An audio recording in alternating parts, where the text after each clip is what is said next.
ವಿವಿಧ ನಮೂನೆಯ ರುಚಿಕರವಾದ ಮೈಸೂರು ಪಾಕ್ ಸಿಹಿ ತಿನಿಸು ಪ್ರಿಯರ ಬಾಯಿ ಚಪ್ಪರಿಸುವಂತೆ ಮಾಡುತ್ತಾ ಇದೆ.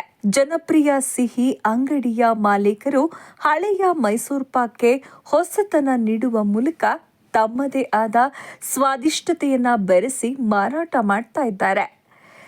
ಈಗೀಗ ಮೈಸೂರು ಪಾಕ್ ವಿಭಿನ್ನತೆಯೊಂದಿಗೆ ಗ್ರಾಹಕರ ಕೈ ಸೇರ್ತಾ ಇದೆ.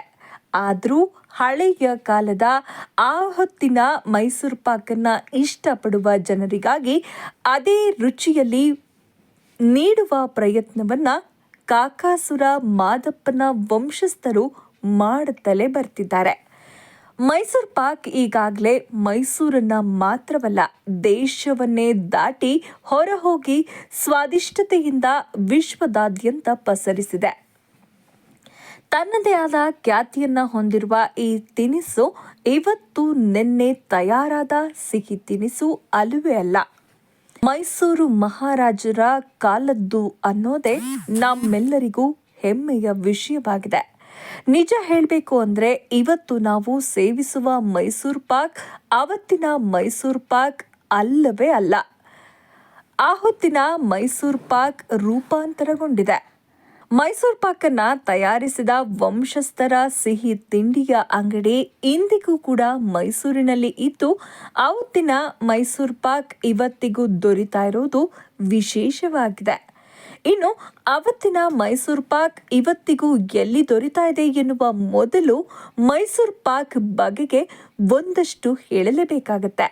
ಮೈಸೂರು ಪಾಕ್ ತಯಾರಾಗಿದ್ದು ಕೂಡ ಮೈಸೂರು ಅರಮನೆಯ ಪಾಕಶಾಲೆಯಲ್ಲಿ ಅನ್ನೋದು ನಮ್ಮೆಲ್ಲರಿಗೂ ಗೊತ್ತಿರೋ ವಿಚಾರವೇ. ಹಾಗೆಯೇ ಅದನ್ನು ತಯಾರು ಮಾಡಿದವರು ಮೈಸೂರು ಅರಮನೆಯ ಪಾಕಶಾಲೆಯಲ್ಲಿ ಕೆಲಸ ಮಾಡ್ತಾ ಇದ್ದ ಕಾಕಾಸುರ ಮಾದಪ್ಪನವರು ಅನ್ನೋದು ಕೂಡ ವಿಶೇಷವೇ. ಕಾಕಾಸುರ ಮಾದಪ್ಪ ಅವರು ಮಹಾರಾಜ ನಾಲ್ವಡಿ ಕೃಷ್ಣರಾಜ ಒಡೆಯರ್ ಹಾಗೂ ಜಯಚಾಮರಾಜ ಒಡೆಯರ್ ಆಡಳಿತ ಅವಧಿಯಲ್ಲಿ ಅರಮನೆಯಲ್ಲಿ ಸಿಹಿ ತಿಂಡಿ ತಯಾರಿಸುವ ಕೆಲಸದ ಜವಾಬ್ದಾರಿ ವಹಿಸಿಕೊಂಡಿದ್ರು. ರಾಜಕುಟುಂಬಕ್ಕೆ ಬೇಕಾದ ಸಿಹಿ ಮತ್ತು ಖಾರವನ್ನ ಇವರೇ ತಯಾರಿಸ್ತಾ ಇದ್ರು. ಒಮ್ಮೆ ಮಹಾರಾಜರು ಸಿಹಿ ತಿಂಡಿ ತಯಾರಿಸುವುದರಲ್ಲಿ ಜಾಣ್ಮೆ ಹೊಂದಿದ್ದ ಕಾಕಾಸುರ ಮಾದಪ್ಪನವರಿಗೆ ಹೊಸದಾದ ಯಾವುದಾದರೂ ಒಂದು ತಿಂಡಿ ತಯಾರಿಸುವಂತೆ ಆಜ್ಞೆ ಮಾಡಿದ್ರು. ಮಹಾರಾಜರು ಹೇಳಿದ ಮೇಲೆ ಮುಗಿದೇ ಹೋಯ್ತು. ಮರು ಮಾತನಾಡುವ ಹಾಗೆ ಇರಲಿಲ್ಲ. ಹೀಗಾಗಿ ಏನ್ ಹೊಸ ತಿಂಡಿ ತಯಾರಿಸೋದು ಅಂತ ಅವರು ಆಲೋಚಿಸತೊಡಗಿದ್ರು. ತಮಗೆ ತೋಚಿದ ತಿಂಡಿಯನ್ನ ತಯಾರಿಸಲು ಕಾಕಾಸುರ ಮಾದಪ್ಪ ಮುಂದಾದ್ರು. ಕಡಲೆ ಹಿಟ್ಟು, ಸಕ್ಕರೆ, ತುಪ್ಪ, ಎಣ್ಣೆ ಸೇರಿಸಿ ತಿಂಡಿಯೊಂದನ್ನು ಮಾಡಿ ಅದನ್ನು ಮಹಾರಾಜ ನಾಲ್ವಡಿ ಕೃಷ್ಣರಾಜ ಒಡೆಯರ್ ಅವರಿಗೆ ಕೊಟ್ಟರು. ಇದರ ರುಚಿ ನೋಡಿದ ಮಹಾರಾಜರಿಗೆ ತುಂಬಾ ಖುಷಿಯಾಗಿ ಕಾಕಾಸುರ ಮಾದಪ್ಪ ಅವರನ್ನ ಬೆನ್ನು ತಟ್ಟಿ ಪ್ರಶಂಸಿಸಿದ್ರು. ಈ ಹೊಸ ತಿಂಡಿಗೆ ಏನಾದ್ರೂ ಒಂದು ಹೆಸರಿಡಬೇಕು ಅಲ್ವೇ? ಏನ್ ಹೆಸರಿಡೋದು ಅಂತ ಮಹಾರಾಜರು ಆಲೋಚಿಸಿದ್ರು. ಆಗ ಅವರಿಗೊಂದು ಯೋಚನೆ ಬಂತು. ರುಚಿ ರುಚಿಯಾದ ಅಡುಗೆಗೆ ನಳಪಾಕ ಅಂತ ಕರಿತೀವಿ. ಇದು ಮೈಸೂರು ಅರಮನೆಯಲ್ಲಿ ತಯಾರಾಗಿದ್ದರಿಂದ ಇದನ್ನ ಮೈಸೂರು ಪಾಕ ಎಂದು ಹೆಸರಿಸೋಣ ಅಂತ ನಿರ್ಧರಿಸಿದ್ರು. ಆವತ್ತಿನಿಂದಲೇ ಈ ತಿಂಡಿಯನ್ನ ಮೈಸೂರು ಪಾಕ ಅಂತ ಕರೆಯಲಾಯಿತು. ಮುಂದೆ ಅದು ಮೈಸೂರು ಪಾಕ್ ಆಗಿ ಮೈಸೂರಿನ ಖ್ಯಾತಿಯನ್ನ ವಿಶ್ವಕ್ಕೆ ಸಾರಿತು ಅನ್ನೋದು ಗೊತ್ತೇ ಇದೆ ಬಿಡಿ. ಕಾಕಾಸುರ ಮಾದಪ್ಪ ಅವರು ಅರಮನೆಯಲ್ಲಿ ಕೆಲಸ ಮಾಡ್ತಿದ್ದಾಗಲೇ ತಮ್ಮ ಷಟ್ಕ ಬಸವಲಿಂಗಪ್ಪ ಅವರು ಅಶೋಕ ರಸ್ತೆಯಲ್ಲಿ ಶ್ರೀ ದೇಶಿ ಕೇಂದ್ರ ಸ್ವೀಟ್ ಸ್ಮಾರ್ಟ್ ಅನ್ನುವಂತಹ ಸಿಹಿ ತಿನಿಸುಗಳ ಅಂಗಡಿಯನ್ನ ಪ್ರಾರಂಭಿಸ್ತಾರೆ.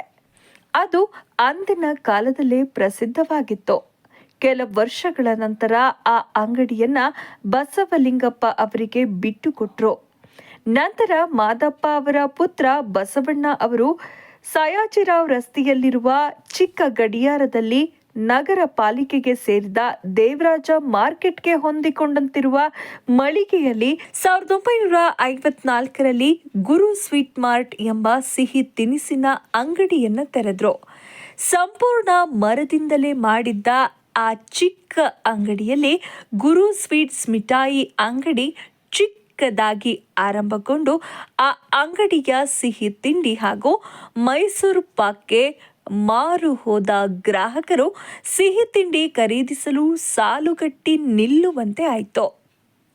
ಉತ್ತಮ ಗುಣಮಟ್ಟದ ಸಿಹಿ ಖಾದ್ಯವನ್ನ ಒಳ್ಳೆಯ ಬೆಲೆಯಲ್ಲಿ ನೀಡ್ತಾ ಇದ್ರಿಂದ ಕೆಲವೇ ವರ್ಷಗಳಲ್ಲಿ ಮೈಸೂರಿನ ಮನೆ ಮಾತಾಯಿತು.